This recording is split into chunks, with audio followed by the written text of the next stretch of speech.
वज़ीर-ए-आज़म पाकिस्तान के खिलाफ अपोजिशन ने अदम एतमाद की तहरीक 8 मार्च 2022 को पेश की थी। अदम एतमाद की तहरीक आइन, कानून और रूल्स के मुताबिक होना ज़रूरी है। किसी गैर मुल्की ताकत को यह हक नहीं कि वो साजिश के तहत पाकिस्तान के अवाम की मुंतखब हुकूमत को गिराए। वज़ीर कानून ने जो नुकात उठाए हैं वो दुरुस्त हैं, वैलिड है, लिहाजा मैं रूलिंग देता हूँ कि अदम एतमाद की करारदाद आइन और कौमी मुख्तारी व आज़ादी से मुनाफी है और रूल्स और ज़ाब्ते के खिलाफ है। ये करारदाद में मुस्तरद डिसअलाउ करने की रूलिंग देता हूँ। ईवान की कार्रवाई रोक की जाती है। फरमान में इस्लामी जमहूरिया पाकिस्तान के दस्तूर के आर्टिकल 54 की शिक 3 के तहत तजवीज़ करदा इख्तियारात को बरवेकार लाते हुए कौमी असम्बली का जुमा 25 मार्च 2022 को तलब करदा इजलास इसके काम के इख्तिताम पर बाज़रिया हाज़िर बर्खास्त करता हूँ। असद कैसर, स्पीकर कौमी असम्बली।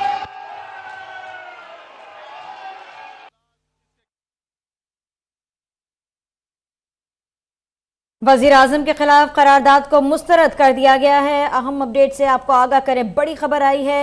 इस वक्त आपको बताएं कि कौमी असम्बली के में इजलास शुरू हुआ जिसे मुस्तरद कर दिया गया है तहरीके अदम एतमाद की तहरीक को।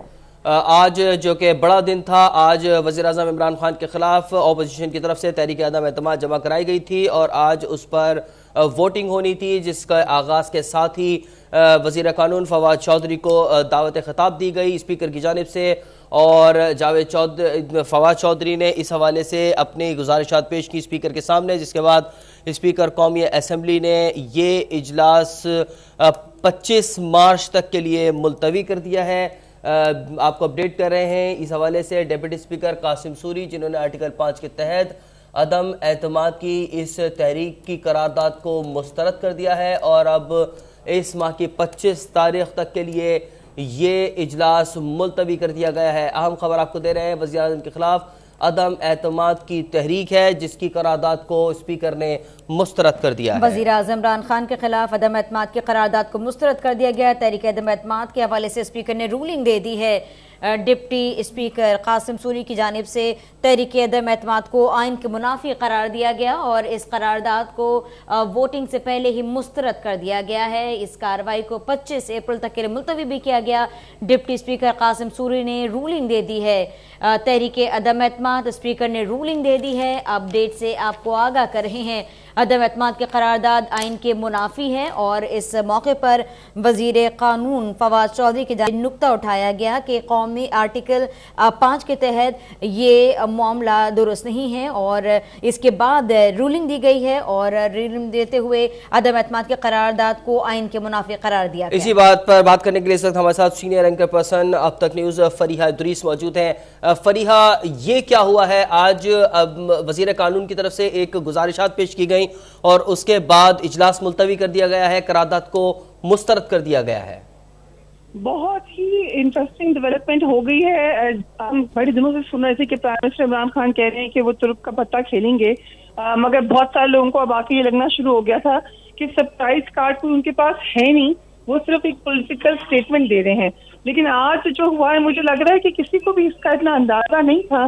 कुछ जरूर ऐसे मामला हुए थे जिससे इसका बैकग्राउंड बनता हुआ नजर आ रहा है। मसलन जब फवाद चौधरी साहब को लॉ मिनिस्टर बनाया गया, बहुत सारी कानूनी मुशावरत हुई। हम जानते हैं प्राइम मिनिस्टर हाउस में भी जब हम थे तो बहुत सारे वहां पर उस वक्त भी बाबर अमान साहब भी बैठे हुए थे, अटॉर्नी जनरल भी थे और लोगों से दीगर मुसलसल प्राइम मिनिस्टर मुशावरत में थे।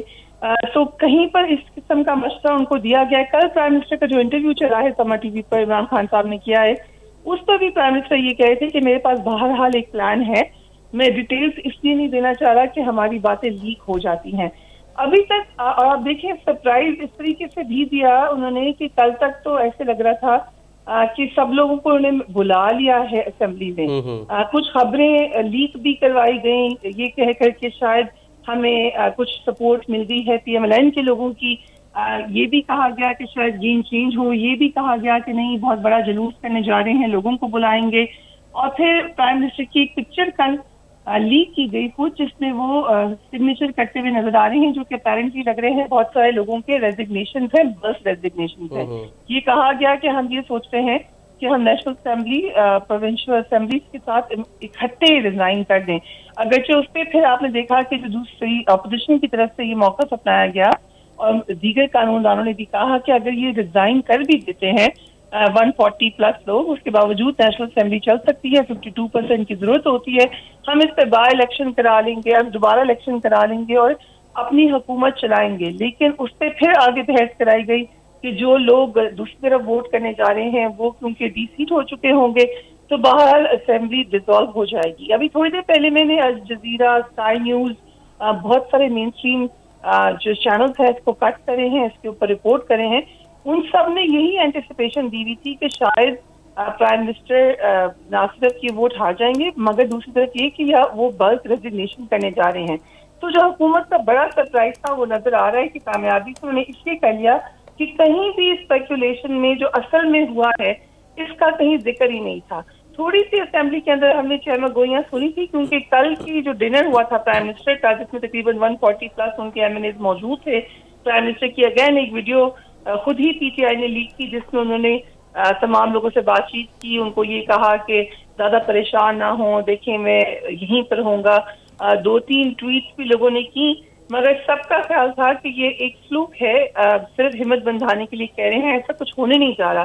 तो मुकम्मल तौर पे हुकूमत और प्राइम मिनिस्टर ने आपका ध्यान दूसरी तरफ लगा दिया था और एकदम से डिप्टी स्पीकर की ये रूलिंग आ गई। इसमें बड़ा अहम है कि डिप्टी स्पीकर साहब यहाँ पर मौजूद है क्योंकि आपको पता है एक जो अपोजिशन का सरप्राइज था सुबह वो ये कि उन्होंने स्पीकर के खिलाफ रूलिंग जो है वो जमा करवाई है। अच्छा फरीद साहबा, जिस नुक्ते को जवाज बनाया गया कि 7 तारीख को लेटर आया, 8 तारीख के दिन ओपोजिशन की तहरीक जमा करवाई गई है अदम एतमाद की, लेकिन ये बातें तो पहले से हो रही थी। खुद परवेज इलाही और नून लीग के दरमियान जो मामला थे वो 2 और 3 मार्च के थे और उन्होंने बड़ा बयान दिया था कि अदम एतमाद की हांडी चढ़ी, कुछ न कुछ तो इससे निकलेगा। तो ये मामला तो बहुत पहले से चल रहा था। देखिए, नो कॉन्फिडेंस का तो मामला बहुत ही अरसे से चल रहा है। तकरीबन हम समझे जब से पीडीएम बनी है 2 साल हो गए, उस वक्त से मुसलसल नो कॉन्फिडेंस की बात हो रही है। बल्कि जब हम सुनते थे कि पीपल्स पार्टी की नाराजगी हो गई थी, आपको याद होगा पिछले साल पीडीएम के मेंबर्स से, तो उसमें एक बहुत बड़ी वजह ये थी कि पीपल्स पार्टी तो उस वक्त से कही थी कि आप वफाक में नो कॉन्फिडेंस लेकर आए या पंजाब में नो कॉन्फिडेंस लेकर आए। ये समझ रहे थे, ये खबरें ये आई थी कि नवाज शरीफ साहब नहीं चाह रहे, खासतौर पे पंजाब में बिल्कुल नो कॉन्फिडेंस नहीं लेकर आना चाह रहे। तो इस किस्म के मामलात में आपस में जो थे तफरका हो रहा था। लेकिन नो कॉन्फिडेंस बिल्कुल भी कोई नया कॉन्सेप्ट नहीं है, इस पर शुरू से बात हो रही है। मगर जो बात प्राइम मिनिस्टर इमरान खान जिस कम्युनिके की बात करे हैं, जिस डिमार्श की बात करे हैं, वो इसलिए वो एक अलग मामला है। इसमें कोई शक नहीं है कि नो कॉन्फिडेंस मोशन तो लानी ही लानी थी। उनका मौक़िफ़ ये है कि ये बात तो बड़े अरसे से कर रही है ऑपोजिशन मगर जमा नहीं हुई। अब प्राइम मिनिस्टर उस कम्युनिके के बेस पे, हुकूमत उस कम्युनिके के बेस पे ये कह रही है कि क्योंकि अब इसमें अमेरिकन हाथ अब हम खुल के ही कह देते हैं क्योंकि एक्सीडेंटल स्लिप ऑफ टंग में प्राइम मिनिस्टर ने ले ही लिया था, या एक बड़े मुल्क का हाथ मुलविस नजर आ रहा है उस कम्युनिके के मुताबिक जहाँ पर ये धमकी दी गई है कि आइदर आप इमरान खान साहब को रिमूव करें वरना उसके कॉन्सिक्वेंसेज हैं। उसकी रोशनी में उनको ये एक कंक्लूजन है कि जो एकदम से सब लोग इकट्ठे हुए हैं